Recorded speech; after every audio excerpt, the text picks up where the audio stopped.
Now, that is a disadvantage to this in that if you don't deploy the blade down properly, you can accidentally reactivate the sounds. And unfortunately, the sounds, hey, look at that, it won't even go back in. So we haven't found the ultimate Star Wars toy lightsaber yet. So until that day happens, the ultimate one for me will still be, by default, the yellow Force lightsaber from 1980-81.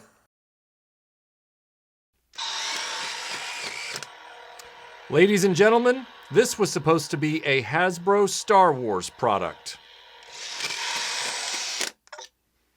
Would it surprise you to know they blew it?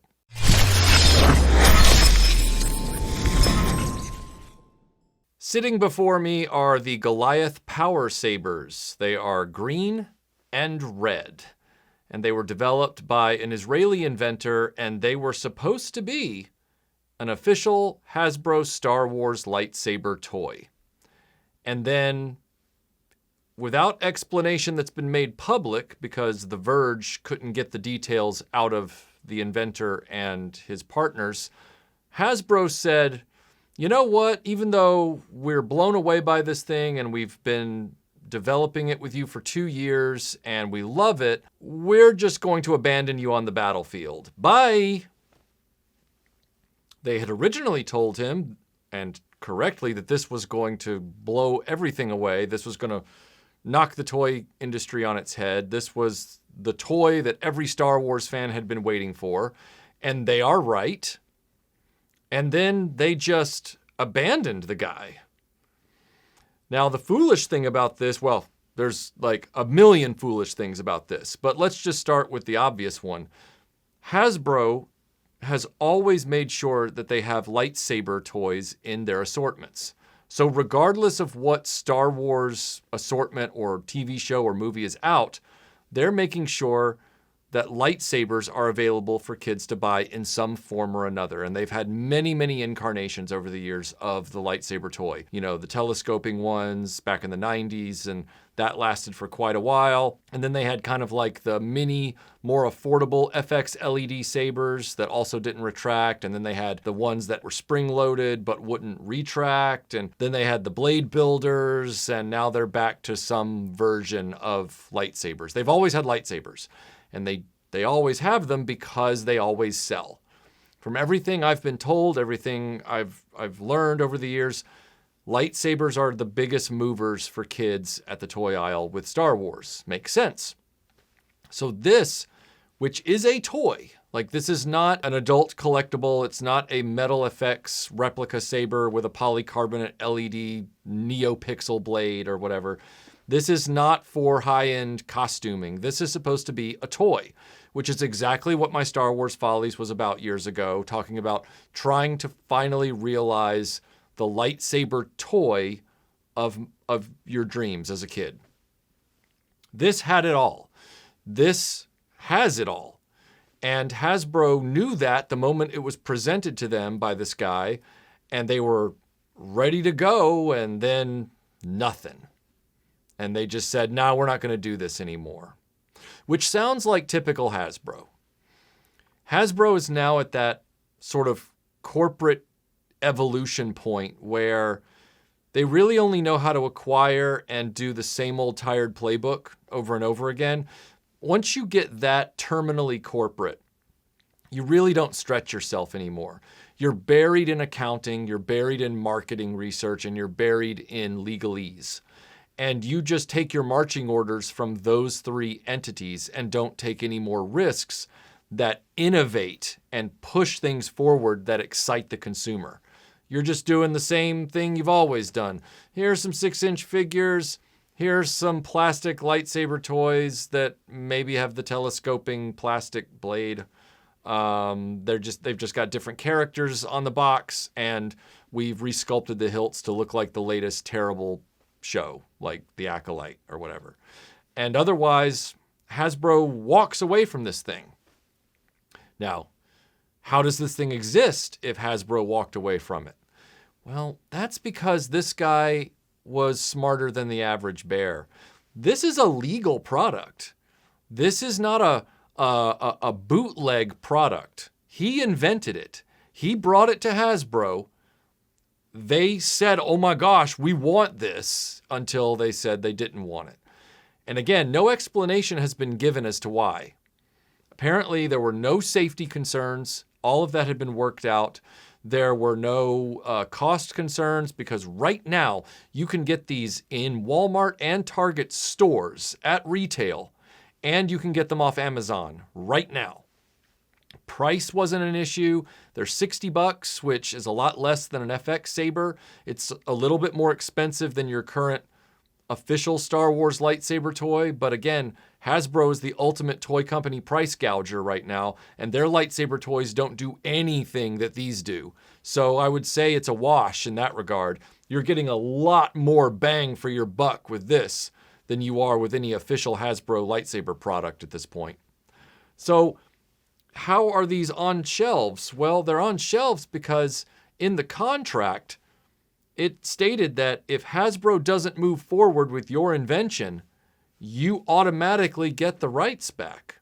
Full stop. And he did. And he was far enough along with this thing that he said, I'm not going to abandon this. I'm going to keep moving ahead with it with another company, which he did. And now it's the Goliath Power Saber.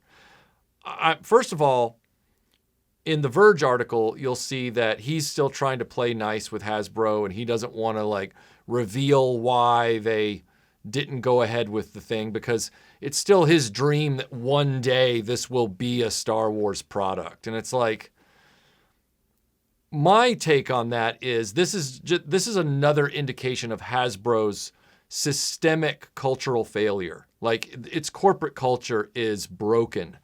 There's no creativity left. They keep purging employees. They keep doing all this ridiculously stupid stuff. I feel like this guy's working the problem backwards.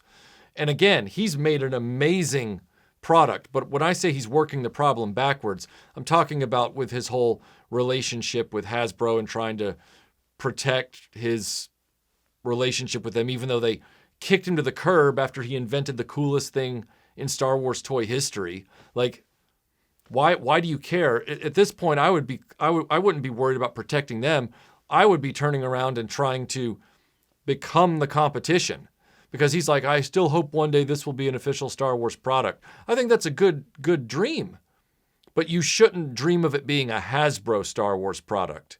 You should dream about taking that away from them, at least where lightsabers are concerned. Hasbro is anemic at this point with this kind of stuff. And this is no different. What he's done, to get this thing to market is, of course, he hasn't put Star Wars on the box anywhere. He is working with an established toy company that are known for board games, but they saw the potential in this and said, Hasbro doesn't want that? We'll help you with this. Smart move. They put it out. They gave it a handle that is no less accurate to Star Wars than the official Star Wars lightsabers from the 70s and 80s. I'll put it that way. The inflatable lightsabers and the Force lightsabers from back in the 70s and 80s, they didn't have accurate hilts either, but they were space-like, and it was a handle. What do you want? These look great. They have a nice balance of style, so you could visualize this handle in any era of Star Wars, and you can use red or green. Now, was I disappointed that I couldn't get blue? Well, I don't think it's going to be long before we can. I feel like this product is going to go the distance. I'm hoping Hasbro doesn't pull that corporate move where, even though it was in their contract that if we let this go, it's our bad, they turn around and try and legally go at this guy. I hope that doesn't happen. I can see them doing it though. But I'm hoping they don't, because it's their fumble. They shouldn't punish this guy for their stupidity, and I hope they don't. But I'm also hoping that one day I see a blue one. Green and red always seem to be the ones that come out first with any of these lightsaber or energy saber sword toys. Not really sure why that is. I've heard rumors over the years that blue plastic is harder to make durable, which is part of the reason why the Kenner ones were yellow. I can't verify that. I have no idea, meaning the role play ones. I can't verify that to be true. I have no idea. But what I do know is If I had been handed this in 1982 or 83, I would have been over the moon for years. Like this would have gone down as the toy of legend. I would have been so happy with this beyond words. It has an extremely durable battery box that puts 4 AA's in there. It's a nice box unit that then goes into the handle. Like it's like a magazine that comes out, and then the batteries go in. They are installed under a screwed down plate, so they're not going to come out. But what I also love is the fact that because they're in that magazine, it prevents them from misaligning with one another, which could then impede the quality of your experience with the saber. The saber even has an integrated belt clip, which none of the official Star Wars lightsabers did, or have they ever?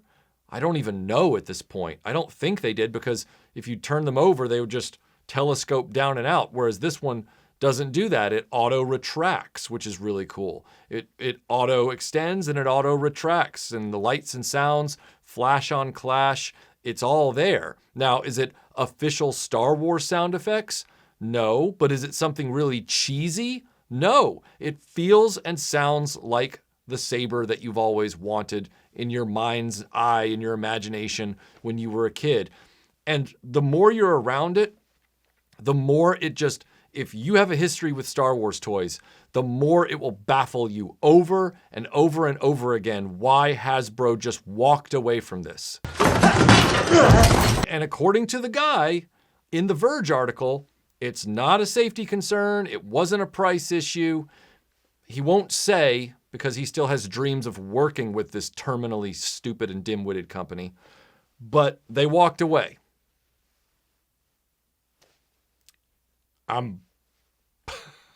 Remember when Blockbuster had the chance to buy Netflix and they didn't do it? That's the level of corporate buffoonery that we're dealing with here. This is an amazing toy. It's an amazing realization of the lightsaber toy for, role play backyard toys. This is everything we wished we had when we were kids. And this guy is a Star Wars fan. He tried to make it a legit Star Wars product. Hasbro left him on the battlefield after saying it was amazing. They worked with him for 2 years now. They didn't reject him out of hand. They worked with him for 2 years and then walked away from it, and legally cannot do anything about it. So this toy legally is not a knockoff or a bootleg. It is its own intellectual property, patented by this guy at this stage. So don't come at me talking about how fans aren't doing the best work. They are. It just so happens that the people who are in charge of the IPs often aren't fans. I don't know what I'd call them, but I'm sure it would get me in hot water with the YouTube algorithm. So I'm going to keep that to myself. But you're talking about a toy that even comes with a display stand for it because it is that nice looking. And it's got all the styling cues where you could fit it in your imagination to any galaxy far, far away scenario that you wanted to imagine yourself in. And if you're an adult that doesn't play anymore, like myself, just having this as the realization of a dream that technology hadn't caught up with back in the day, seeing it finally in person, it's surreal. And it's a lot of fun. Fun in a way that Hasbro toys haven't been in a long time. And fun in a way that Star Wars hasn't been in a long time. I mean, this thing, it...